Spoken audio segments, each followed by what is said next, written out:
Welcome back to another digital deep dive series. We're sitting down with one of my very best pals, Leo London. We talk about booking the territory, creating our own promotion, new experience wrestling, and what it was like doing all of that and finding our own way through this wacky world of professional wrestling. So let's stop wasting any more time. Let's dive right into it.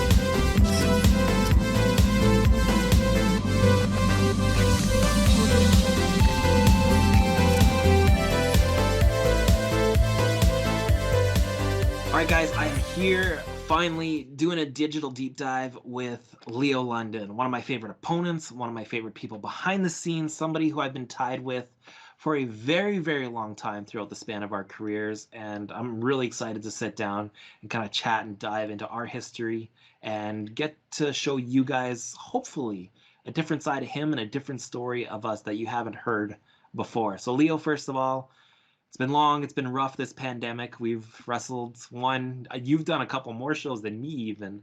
But how does it feel being so detached from wrestling right now? Oh, it was rough, especially at the turn of the new year when our show got canceled, the PCW show. That was like that made me kind of feel like I don't want to come back at all for a little while. Like there's no point anymore. I can just kind of shrug my shoulders. But yeah, it's just been so rough. Yeah. Um, It's but funny on too, the 'cause upside, I'm not dealing with the drama and the stress. So, you know. and you're not the first guy to say that to me either over the past couple of years. Like some people have asked me, I'm got how to go back, but I totally see there's this whole other side of like, do I want to get back into this? Do I want to put my body through that? Do I want to put my mind through all that? Do I want to deal with some of the relationships throughout that, aren't aren't on the positive side? There's a lot of stress involved, and it kind of puts a damper on things sometimes that a lot of people don't get to see in wrestling. Let's talk about that. I think first maybe is Sure. that it it can be tough, even for me, like somebody who's been. I mean, it's a great statistic to be a Canadian champion 4 times in PCW, but there is that feeling sometimes that you're, as we were kind of talking before we went on air, to be in this supporting role at times. You have this vision for yourself and where you can go and what you're capable of, and sometimes things don't line up properly, or you feel like you're being held back. Can you kind of dive into that side that we don't get to see? Um. Uh. Well, more recently, like I went through a big gimmick change and put in a lot of work into revamping my character and like trying to make my return like more impactful than just me doing another show. Not that there was anything wrong with like the Gentleman's Club gimmick or anything like that, but I feel like it had really run its course. And especially when Alex Savannah left and we never got the payoff match from him turning on us, there's nothing for us to do anymore. Like, can we wrestle Sweet and Tasty again and win the tag belts? Sure, we've already done that. Uh, I can't even think of other like American Psychos. We've wrestled them a bunch too. Like, there's just The the tag team scene has been fairly depleted for a really long time as far as the Winnipeg scene goes, for sure. yeah, absolutely. So it was an effort to just spice things up and change things up. Even if like we are wrestling Sweet and Tasty again with the new gimmick, at least that part is different and can lead to different avenues of creativity. Um, and to have it like the rug pulled out from under me, like I don't know, a week or something, less than a week before the show started Yeah, or was booked to start, was absolutely devastating to me. sure. And I've been there too. The casket match is something that comes to mind actually, that it still stews within me sometimes. Is that we had this hot program going, kind of made from nothing, and we do this massive casket match, myself and O'Doyle, and I get put in the casket and slammed, and then I showed up at the next event, and it was just kind of business as usual. There was no plan going forward. There was no sort of consequences from any of that. It was just like you said, business as usual, spinning the wheels. And when there's such a short roster of guys you can continually work with, and shows are just happening once a month, you really feel like you're not growing quick enough. You know, you feel like there's more out there. There's more that you can chase, and there's more that you can attain, and you're always sort of hitting a brick wall, or turning around and kind of going back to where you were before. It's sort of been a pattern. We it happens often enough. I don't know if it's because we are pro wrestlers and there is that very creative side to us, but I mean, I'm sure with you the same way. Me, I've had 100 ideas in my head that sort of just die in my head. I don't develop fast enough, but at the same time, there's so many ideas coming at me that I can't play them all out in the ring. Do you have that same sort of thing going on? Not at the moment, but I'm Obviously not. touched. But like when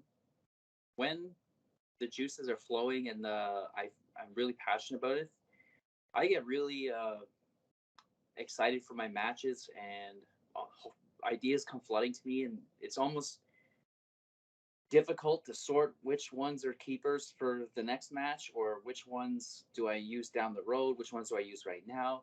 And I want the chance to express all of these things and be backed up by a continuing plot thread.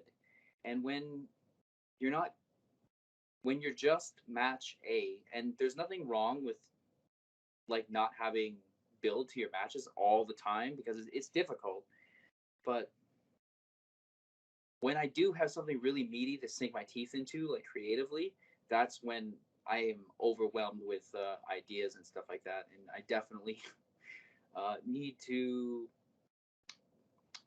not let that make me anxious either, because I start to get in my own head about things and how this might work with this or this person.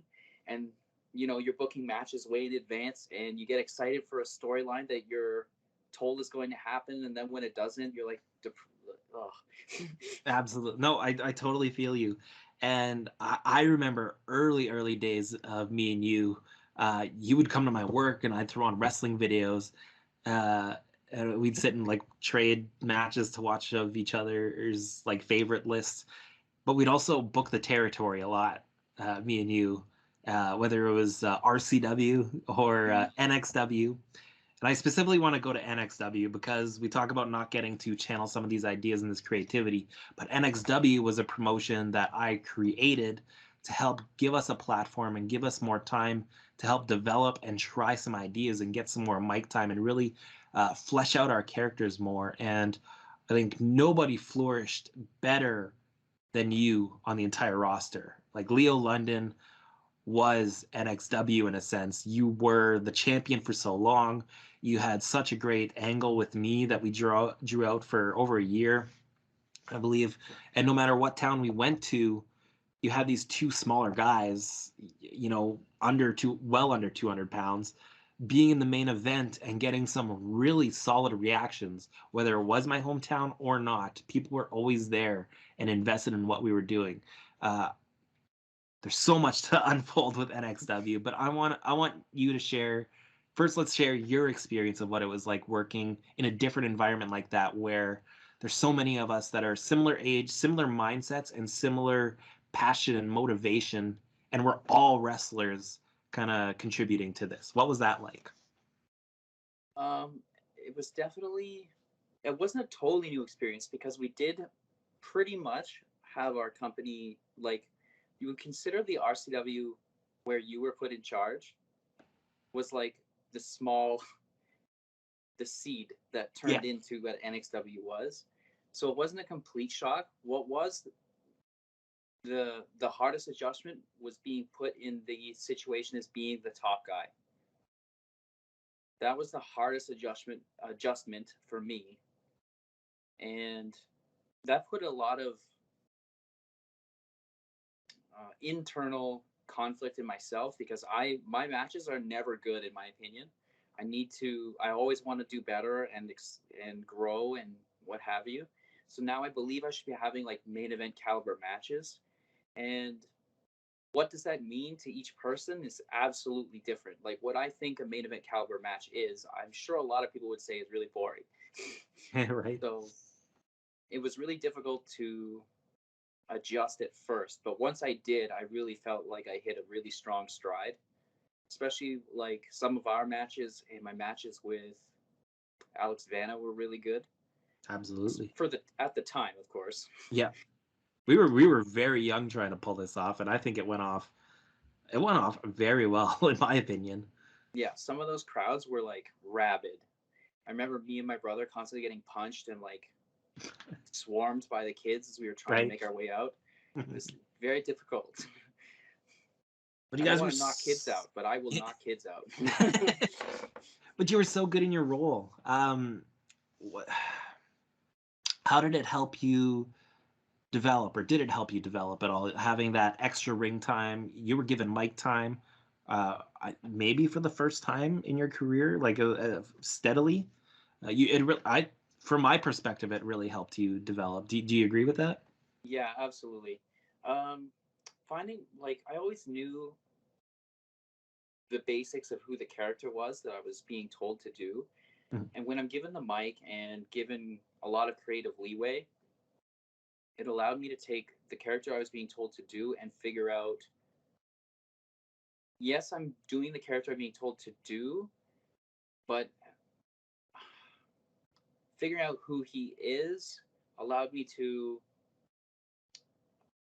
add multiple layers to him. Like with Yeah. the David, the when that character turned babyface and David turned on me and like all that stuff, that was a whole bunch of seeds that have been sprinkled throughout the entire reign as me as a bad guy.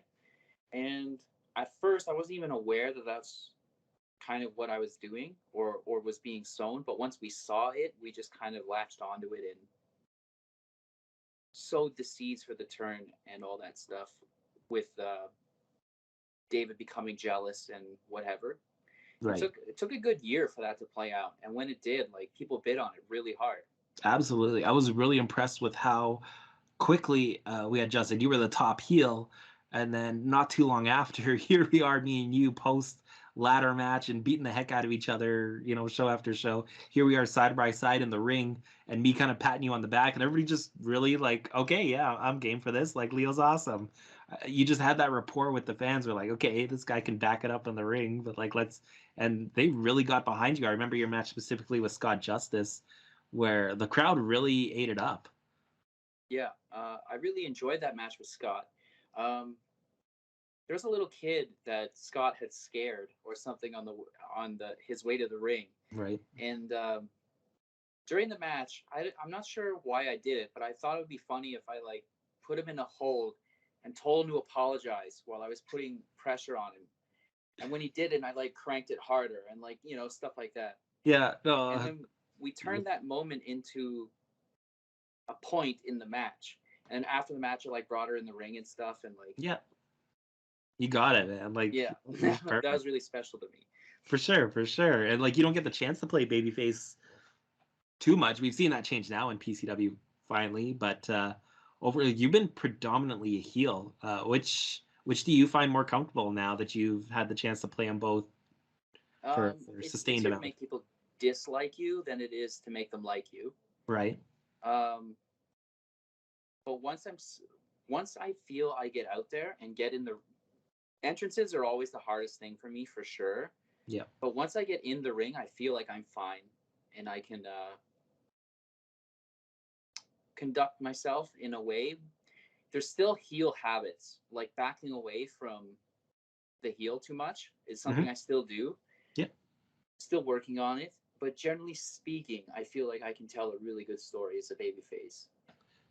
The transition when you we were talking about the gimmick change earlier, that first time when you came out with the My Chemical Romance music and the makeup and everything, not a whole lot of people believed in it and thought it would get over. There was quite some friction and even like going through with it, but you really pushed for it, and I'm glad you did because when you guys burst through the curtain that first time at PCW, the place exploded. Yeah. And right from there, you had the crowd on the palm of your hands, and it was a really good idea. And then it was interesting that you guys didn't keep forward with it continually. Yeah. Um, but now you have made that transition. Uh, what was the hesitancy in going forward and like fully committing to that as soon as you got that kind of a reaction? It didn't fit who we were at the time. It doesn't to do it full time. We needed a reason for it to like really consume who we were, Okay. and we needed Vanna to turn on us, and that didn't happen until after we did it. Okay. So we couldn't become like emo kids full time from being kind of jocks Right. without there being a reason and a good one to for such a drastic change in the character's personality. Right. So Vanna set that up, and it was going to be a big payoff. But again, he like retired before it could come to like real fruition. So then we were like, well, what do we do? Do we just hang it up, or do we bring it back as like a Demon Balor persona or something like that? Right. Right. And that's what we stuck on for a while. But eventually, it's just became what we were so attached to us that we just had to do it full time. And even though it doesn't make sense, like plot wise, within the narrative of the characters anyway, outside of it, it really does. Because the real world has turned into a place Sucks right now. that makes you like emo and depressed. Right. So So you've had the chance a few times. I love the new gear. I was pushing for you to fully commit to this thing too in a couple of chats, and you really went for it. How does it feel wearing it all? Like once you put it on, like how does that feel now? Do you feel comfortable? Is this where you were meant to be, or is it still too early? yes, 100% comfortable. I think it was just a matter of time before it became a full time thing, and the gear like really puts it to that next level. Like, Yeah, yeah, wearing the red tie and all that stuff, that's fine. I did not want to wrestle in clothes like full time. worked for um, me for a couple of years. yeah. So the gear was the nice finishing touch, and as soon as I got it, it really did feel special to me. And putting it on for the first time was pretty amazing. Like it was very comfortable immediately, high quality, and it made me feel like it completed the transition. And it was really great to go out there for RCW the first time and have it be recognized immediately, which is always my worry. I'm like, no one's gonna. Every time it's a new audience, I'm like, no one's gonna get this. Right. This is an old reference now. Yeah, because I mean MCR did their comeback, but when was the Black Parade? That was 2000. You know the year probably ish. Now I feel bad because it's been like 11 years or something. Yeah, no, it's been a while, so like the reference is for sure, but I think it's still very recognizable, and I think it also separates you from the rest of the locker room. You really come out and you really have this superstar quality to you now that I mean the London Dynasty was great. The whole Gentlemen's Club thing was great. This feels different and on a higher level than all of that.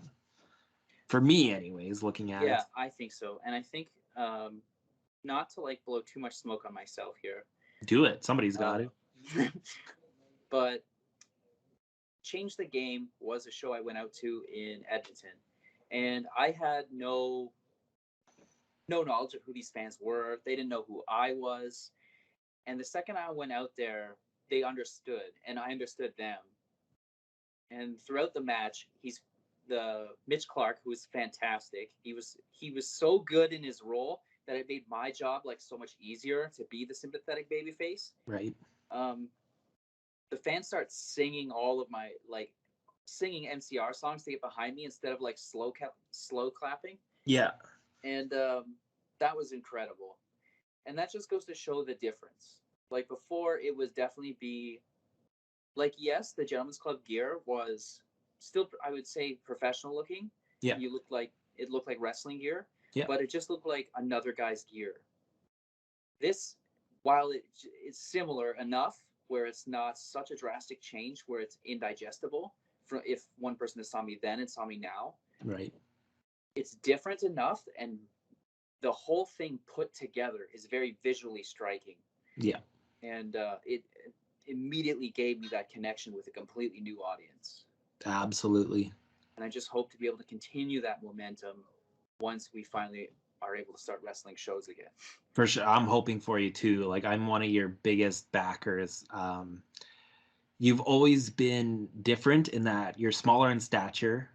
You're lanky like how I was when I started, right? So you're not the promoter's favorite build of an athlete, but your style is very different too, in that you use a lot of holds, you apply that European slash world of sports style a lot of counter wrestling. It's very different than the norm of what we're used to seeing in any of the Canadian landscape. And you, because it's not that stereotypical style, sometimes it takes some work to sell promoters and even some wrestlers on it. Yeah, But absolutely. but you have had some of the best chemistry with so many different people that I think they'd be dumb not to book you. And especially with this new look, they'd be dumb not to promote you more heavily. I think small kids love the look. I think people our age get the look. And if they were into that scene, it's a great nostalgia trip for them. But at the same time, you back it up in the ring 100%. I think it's all starting to slowly come together for you. And like I said, you just need the right places and the right people to help make this even bigger and better. I really hope that's the case. Yeah, no. Thank you Even for all the undue praise. I appreciate no, it. no, it's definitely due. And then like what was it? Marcus Crane just passed away on the indie scene. There's been so many people gone, and we always talk about people not getting their flowers until it's too late. But like I think that me and you specifically are really good at giving people their flowers. Like we fight to pick people up rather than push people down, and there needs to be more of that, especially in our local scene where there's not a whole lot of awareness of what's going on. And I think that me and you specifically, um, there's a magic there, and there's the spark of what this local scene could be in the future, in the, applying ourselves online, in helping each other out, in really the back and forth that we have not only in the ring but outside of the ring and in our chats and messengers and whatnot, and booking the territory over the years. All of this stuff, like really sticking our necks out for each other, will help build a better and more visible wrestling scene for the future. I really hope so. Especially like I believe that PCW really should be seen by a lot more people than it is. Absolutely. It's a shame that it hasn't yet, but hopefully the way technology keeps speeding up and the way that we keep having new younger talent finally coming in. It took a really long time. You and myself and Beaver and Jackie and Scott and Vanna, all these guys were like the first new wave in a decade. And now we're starting to see this new wave of the Bobby Shanks and the Sammy Peppers coming in, which is great too, because we need some of that new passionate young talent that can help build a new exciting roster, and have the know-how of how to use technology to kind of create awareness and pop that Winnipeg bubble. Yeah, that it's essential for the our scene to like really grow and survive. Absolutely. Like, you go We ahead. have such a good product, I feel, and a unique experience, and it just needs more eyes. Yeah, Jackie should have been a huge star, and Vanna too. Scott absolutely. was phenomenal. He Yeah. deserved more recognition than he got. All those three guys in particular really should be like names that people know really well.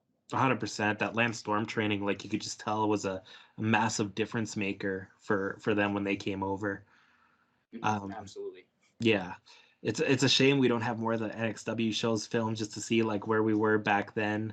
But it would have been a great start to like exposing people to the local scene. I wish that we still had the crew around, Yeah. just that solid group of guys you could depend on that really loved this and loved being with each other and helping each other out and just delivering consistently on matches with each other at a level that hadn't been seen by the undercard for a very, very long time. Nobody phoned it in on any night, no matter where we were. Yeah. There was a few nights in PCW and NXW where my brother and I were in nearly every segment, if not every segment. And like we never lost the crowd. Testament to us. And I think the long term too, we saw it pay off. I forget which anniversary show it was specifically. I want to say 15, but I could be wrong. It was the one main evented by Jackie and Scott in the TLC match. You guys were up against Flex Appeal, I think, the same night. Yeah. Yeah. And there was myself and Xiao Ming and Vanna, I feel like was on the show too, but I could be wrong.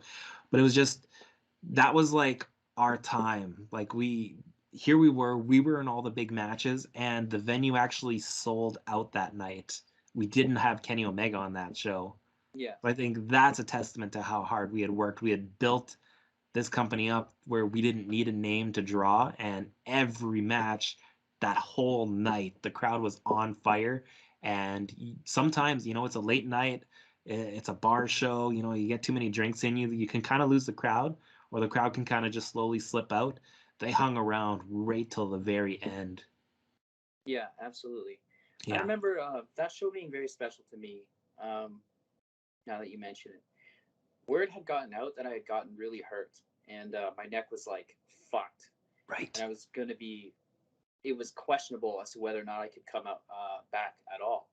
And as me and my brother are making our way, we have to wade through the crowd. By the way, it's so packed in there You're that we're right. like brushing shoulders with fans as we're coming out, and everybody's like patting me on the back and offering me handshakes and like all this stuff. And I look back super confused at David. I'm like, what the fuck is going on? But like, word had got out, I guess, Okay. and the match ended up being really, really good for the time, especially. I would I'm say the still, best tag team match in a very long time. definitely, it won like Match of the Year awards and stuff like that from people, and that was really great because like Kenny fought singles matches that year, and we still took the Match of the Year. Right. Uh, so that match is like super important, and it's like triple title match. Like there was real stakes and stuff, and a Right. real blood feud going into it. Yeah, it was a very hot program with you guys. Arguably the two top Central Canadian tag teams. It was awesome for sure. Um, One other show that must have meant a whole hell of a lot to you, and we're coming up on the anniversary of it pretty soon. Would have been 7 years ago. I don't know. I got my time. Wrestling feels like so quick, but our ladder match with Bret the Hitman Hart as the enforcer. Yeah, Yeah, took a lot of coaxing to get you into a ladder match, but I think it definitely wasn't your prototype ladder match. Crazy spots everywhere. Um, tell your side of the story on that whole evening and how that felt, being in the main event, championship on the line, WWE Hall of Famer, over 300 people. it was pretty huge. Now Bret has never been my favorite guy, and frankly, I didn't really like care too much. Like I wish now that I got in a picture with him, Oh, just for like memory sakes. I didn't even get one. I was so busy. I'm shook. But not growing up watching like a typical WWE fan, it Right, was not as significant to me as the position I was in. Like, yeah, it was a huge deal that he was there, right, and part of the reason that we drew so well. But I was like so focused on delivering in the match and worried about the match that I didn't really get a chance to really take in the fact that like, Bret Hart's involved in my match. right.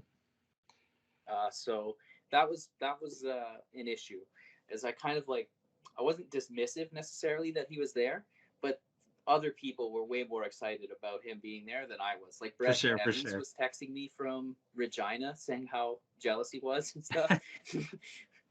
um, but the position made me so nervous and stuff. I just kind of didn't even register that Brett was there at the time. Right. Um, The crowd size too. I don't know if we'd ever worked in front of a crowd that big before.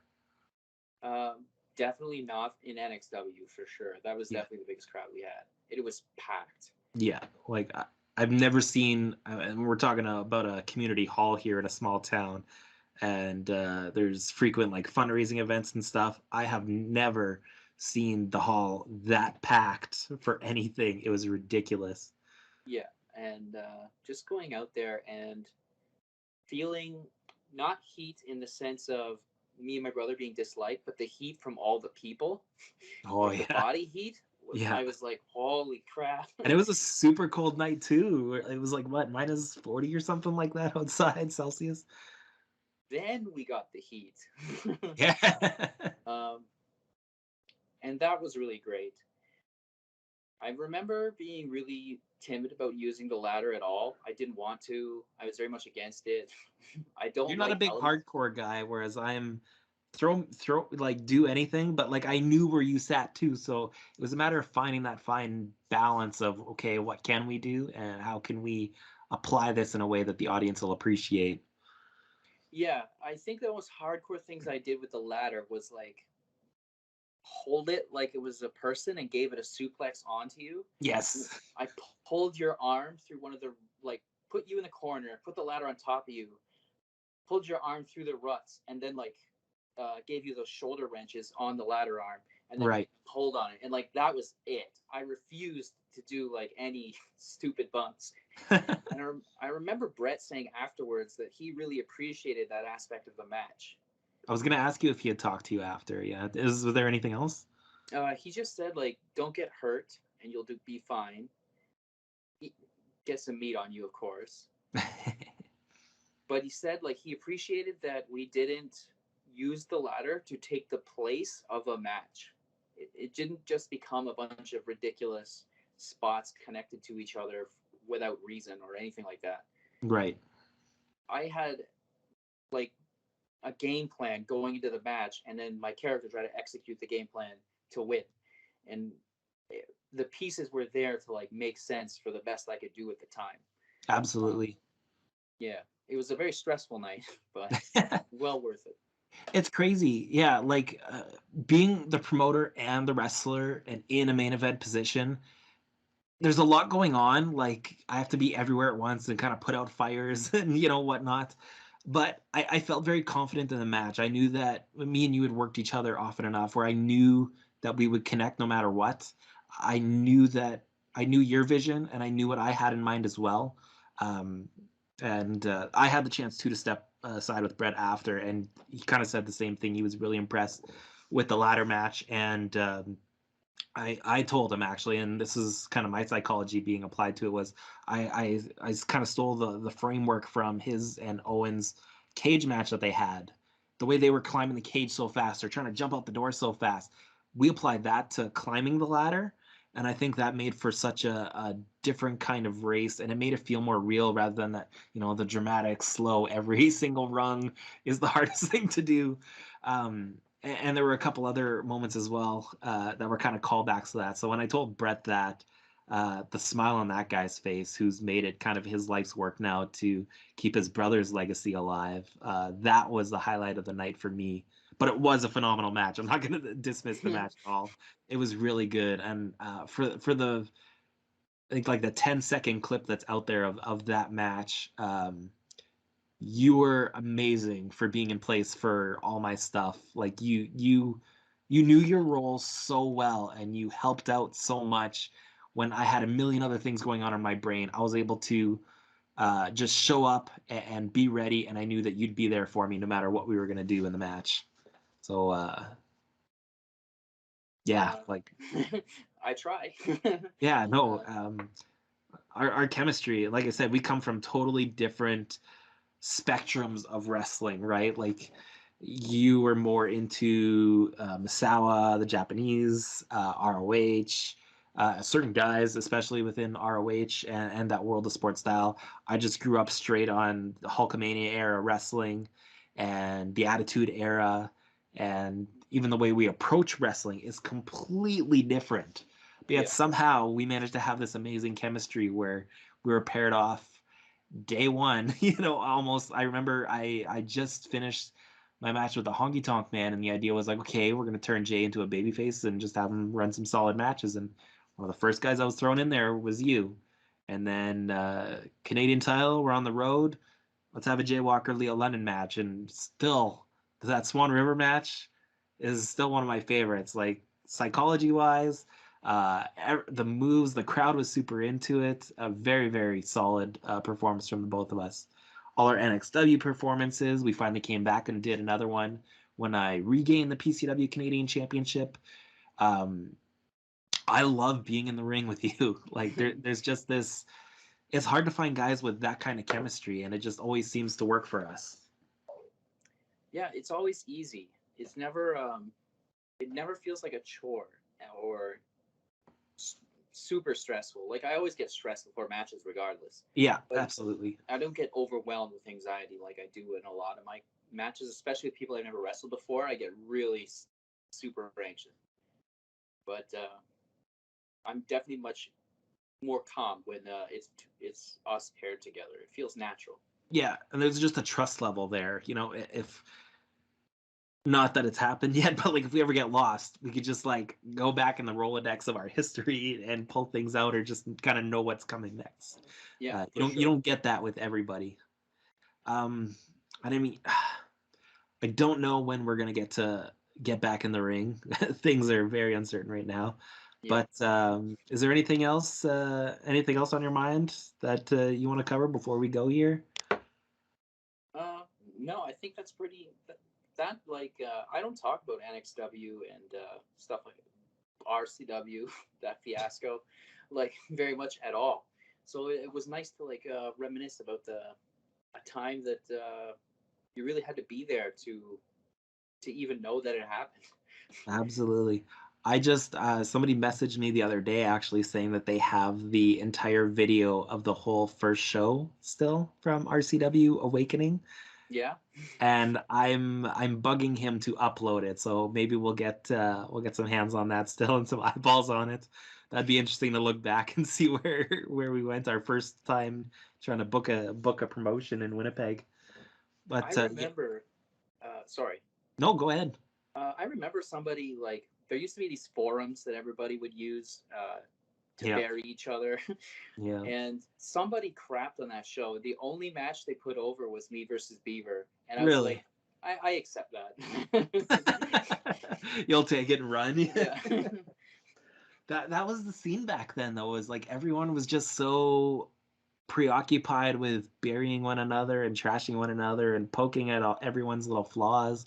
And that really hurt the scene for years and years and years. And we're finally getting out of that, I think, with our generation of guys, where again, we're just pulling each other up. We're trying to support each other. We're trying to make something bigger and better, and we're not worried about what the other guys are doing or what anyone else is where they're going. It's just let's focus on us. Let's build us. Let's connect and make this thing bigger and better, and constantly pushing ourselves to be better in the ring for our own brand and sake of perception locally. Yeah, absolutely. I think a lot of those like older habits are slowly dying off, not as fast as I would like, Yeah, but they are going away slowly.